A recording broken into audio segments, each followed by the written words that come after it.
Chapter 25. Nature, the laws of nature.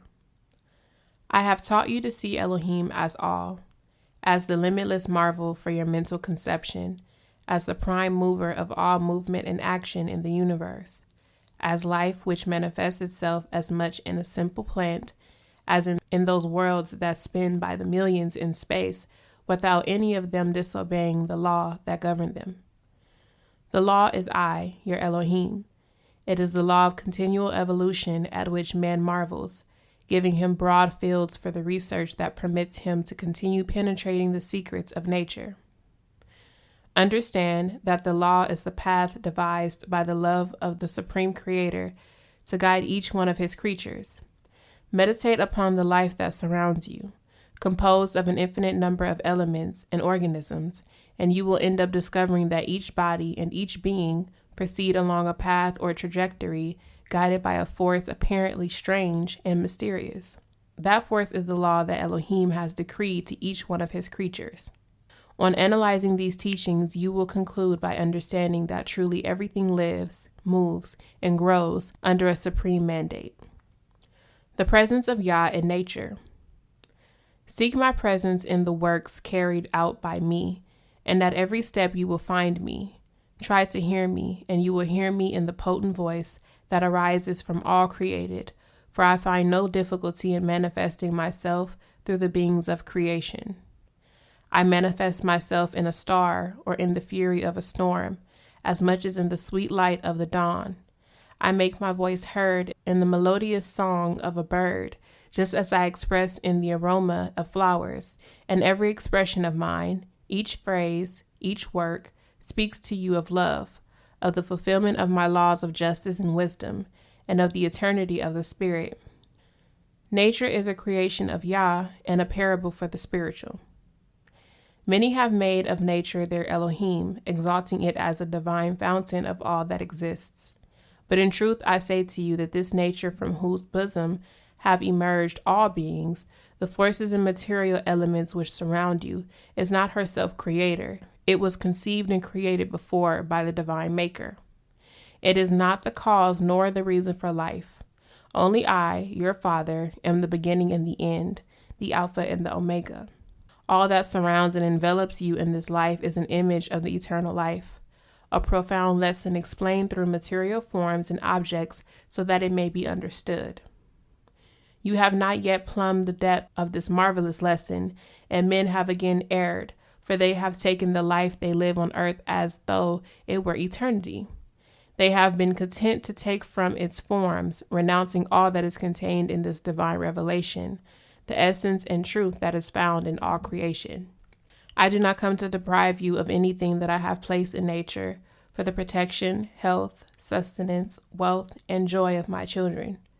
Rather, I tell you that just as I offer the bread of the Spirit and invite you to breathe in and saturate yourself with spiritual emanations, do not ignore or distance yourselves from all that nature offers you, for thereby you achieve harmony, health, and energy, and through them, the complete fulfillment of the laws of life. The irrational beings are guided by instinct, which is its interior voice, its master, its guide. It is like a light that proceeds from its mother nature, and that lights the path that it must travel in life, a path that has also struggles and risks. From them take the harmony that each species lives with. Imitate the activity of those that are active. Take their examples of fidelity or of gratitude.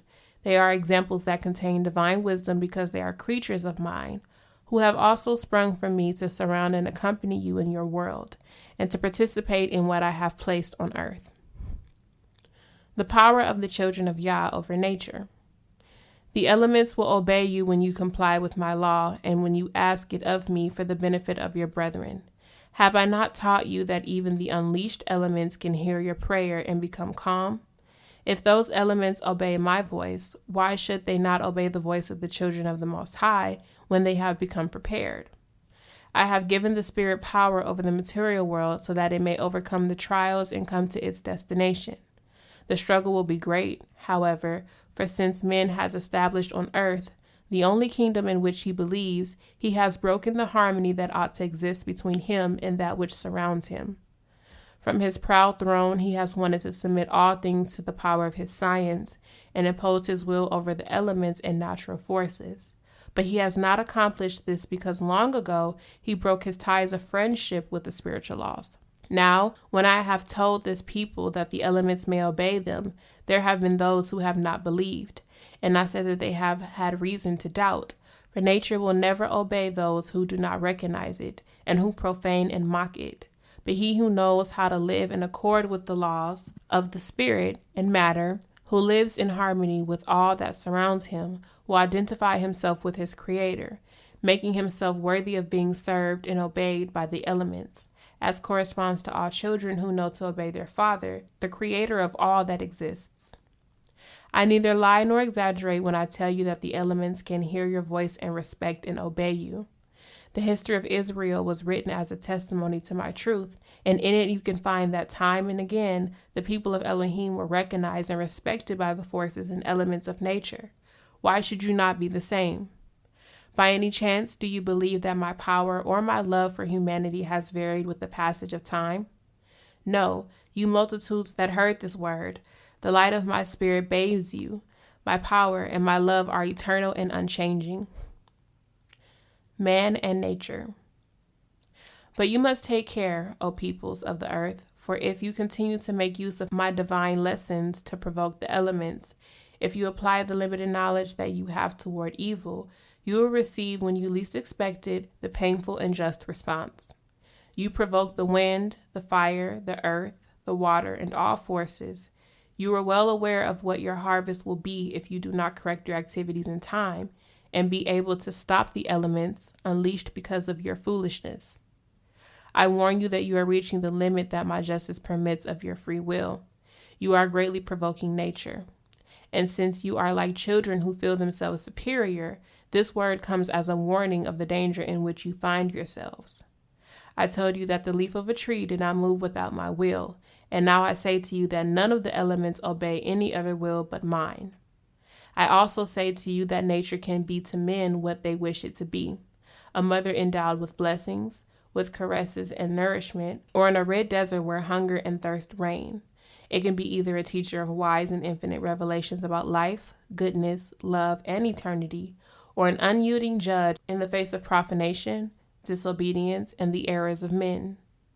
Blessing them, I said to the first men, be fruitful, multiply and fill the earth, conquer it and rule over the fish of the sea, the birds of the sky, and over all creatures that move on the face of the earth. Yes, humanity, I created man so that he would be master and would have power over space, over waters, over all the earth and the elements of creation. But behold, I have emphasized the term master because men, believing that they rule the earth with their science, are truly slaves. Believing they dominate the forces of nature, become victims of their recklessness, ignorance, and lack of preparation.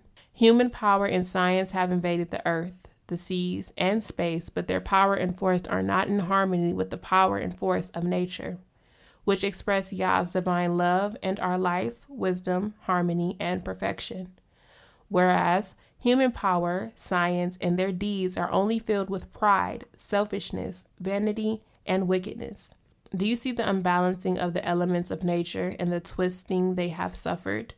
Do you realize how you are touched by the unleashed forces? It is because you have broken the harmony that exists between the spiritual and material lives, provoking thereby the chaos into which you are sinking. But when humanity is obedient to the laws that govern life, all will return to peace, abundance, and happiness. How could your works on earth be perfect when I see you hostile to the very elements of nature from which you take life? My doctrine does not come to prohibit that you use the elements and forces of nature, but comes to regulate and teach you to employ them for worthy ends. The elements of nature in your hands can change from friends and brothers to judges who punish you severely. It is time that men harvest the fruit of experience in order to not further provoke the force of the elements, for with all their science they will not be able to contain them. The tree of science shall be shaken by the fury of the hurricane, and its fruits shall fall upon mankind. And who is it that has unchained the elements if not man? It is well that the first beings knew pain in order to awaken them to reality, to be born to the light of the conscience and conform themselves to a law. But why do the evolved conscience and development of this time dare to profane the tree of life? To those who think that I punish men by unleashing the elements of nature upon them, I say that they commit a grave error in thinking thus. For nature evolves and is transformed, and in its changes or transition upheavals occur that produce suffering to you when you do not comply with the law, though you attribute it to divine punishment. Truly, within it is my justice. Yet if you, privileged beings containing a spark of the divine that illuminates your spirit, lived in harmony with the nature that surrounds you, your spirits would maintain you elevated above its changes, above the force of the elements, and you would not suffer.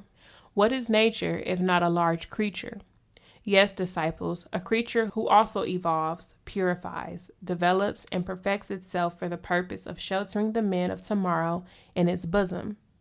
How many times have you resented its natural transitions for reaching the perfection and attribute to the punishments of YAH, and not realizing that together with nature and creation, you purify, evolve, and walk toward perfection? My peace be with you.